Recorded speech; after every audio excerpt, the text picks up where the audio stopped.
O predador Badlands despertou uma série de questões desde o início apenas pela sua existência. As discussões sobre se é uma boa ideia tornar o antagonista da série o protagonista não diminuíram até agora e certamente continuarão.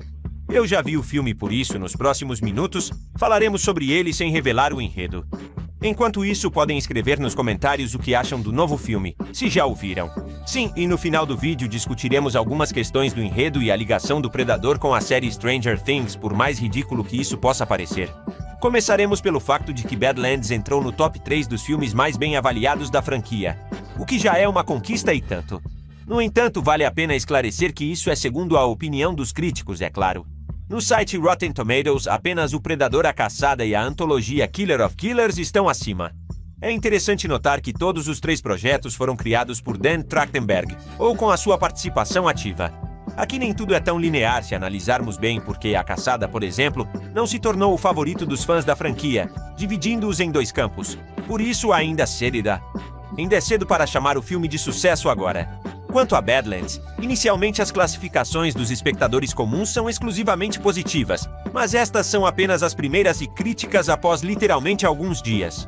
O tempo dirá se o novo Predador conseguirá manter o interesse do público a longo prazo e como a comunidade de fãs o receberá. Por enquanto, o filme está no nível de Ballerina, o que com um orçamento de 100 milhões é aceitável, mas não se deve esperar recordes. É preciso notar que, se antes o Predador tentava ser um filme de ação rigoroso com uma classificação etária para adultos, a nova parte recebeu uma classificação para adolescentes, como a maioria dos sucessos de bilheteira de Hollywood. Isso significa que não se deve esperar uma abundância de sangue, desmembramentos e colunas vertebrais arrancadas desde o início. No entanto, há aqui uma nuance que explica por que não há nenhum personagem humano no filme. Sobre isso, aliás, o próprio diretor falou numa entrevista recente. Os autores dos filmes sobre predadores e aliens continuam a fazer experiências com os enredos, expandindo o universo.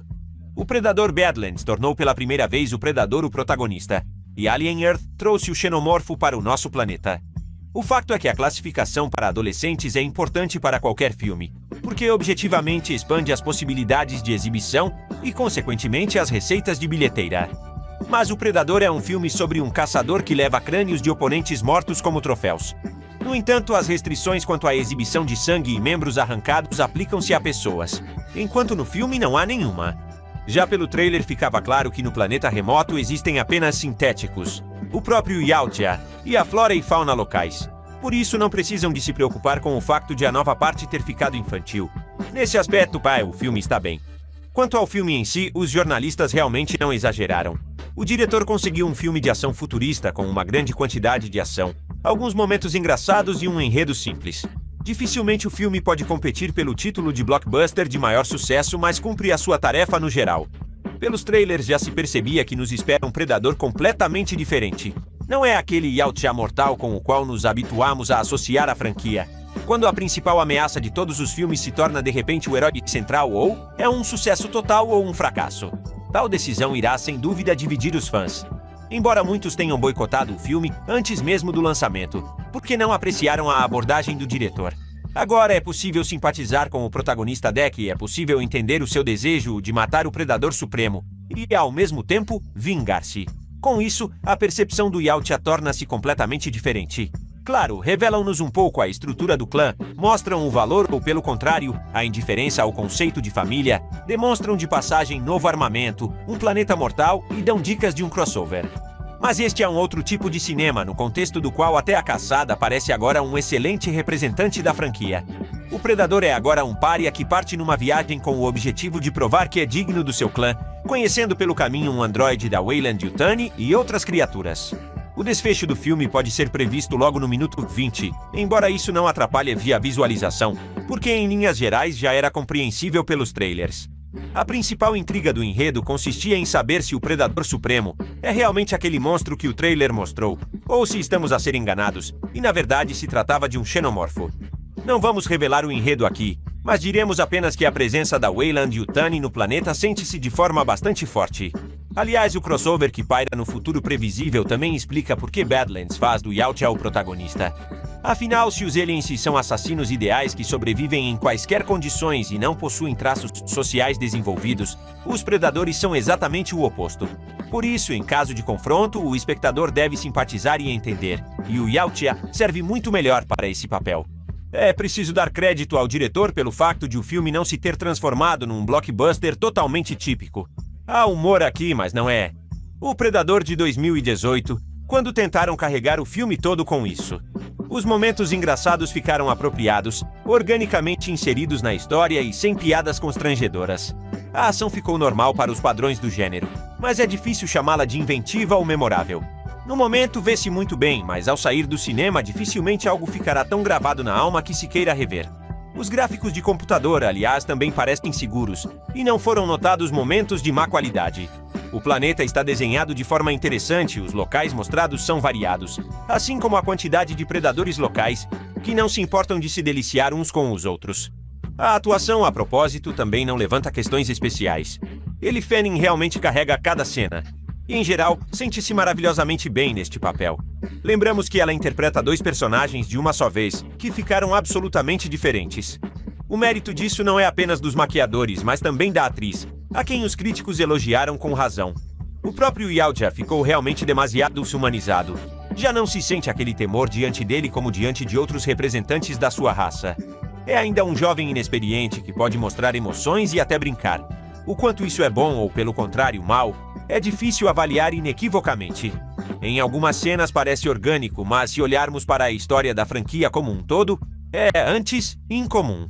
De qualquer forma, cada um decidirá por si mesmo o quão próxima lhe é a visão do diretor.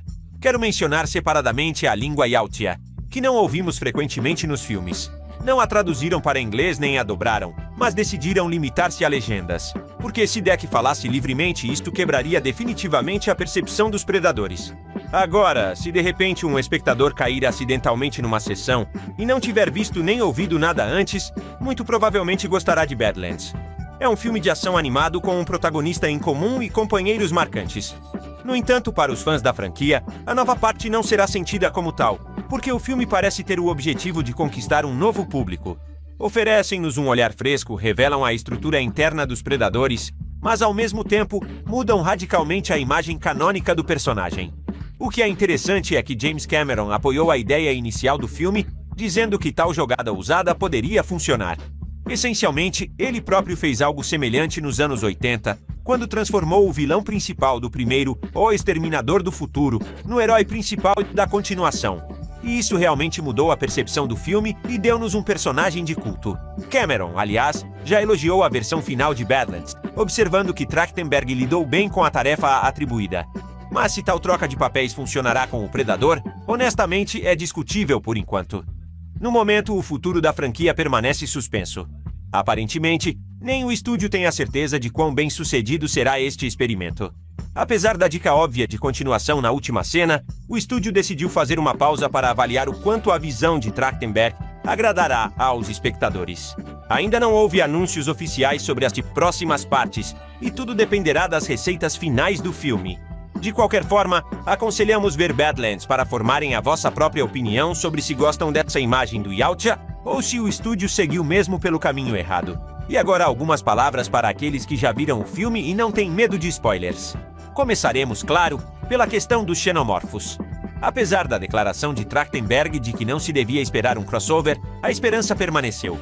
O enredo parecia demasiado óbvio, o que, em essência, expôs o filme do início ao fim. As dicas e ligações com o universo de Alien despertavam mais interesse do que uma simples história sobre vingança, amizade e autodescoberta. Mas, como se costuma dizer, recebemos o que recebemos. A dica para a continuação existiu, mas está ligada ao aparecimento da mãe do protagonista. O clã de Dec, que agora consiste em Tia e na adolescente Kaliska, desafia de certa forma as tradições estabelecidas dos Yautja. Ele torna-se um alvo não só para a sua mãe, que pode tornar-se a oponente na continuação, mas também para toda a raça. E ainda há a Weyland Yutani, que também por causa de Dec não obteve a amostra desejada, mas que Dec ainda possui. Por isso, Badlands preparou o terreno para uma continuação, que pode tornar-se tanto mais um filme de viagem, como colidir de forma mais global o Yautja com as forças da Terra. O próprio diretor observa que tem ambições de expandir a franquia ainda mais. E tanto com heróis já existentes como com outros completamente novos. Por exemplo, inicialmente ele planeava uma continuação direta de A Caçada com Naru, Mas o estúdio insistiu em mudar o local de ação, por isso provavelmente voltaremos a ela algum dia. Um momento curioso está ligado à referência a Stranger Things. O facto é que Dan Trachtenberg deveria ter participado nas filmagens da 5ª temporada e ser o diretor do 3º episódio. No entanto, a produção de ambos os projetos ocorreu paralelamente, e não foi possível conciliar as agendas no final. Ao mesmo tempo, Trachtenberg não perdeu a oportunidade de trabalhar com os irmãos Duffer e convenceu-os a dobrar algumas falas na língua Yautja. Como resultado, as suas vozes entraram na montagem final e ouvimos-las nos comandos de voz da nave de Deck. Ficou uma referência discreta assim. Foi assim tão ambíguo que saiu o Predador Badlands. E certamente as disputas sobre as suas ideias inovadoras não darão descanso aos fãs por muito tempo. Enquanto isso, não deixem de partilhar as vossas impressões sobre o filme. E não será hora de o estúdio atrair outros diretores para a franquia? Por hoje é tudo, amigos. Vemo-nos em novos vídeos muito em breve.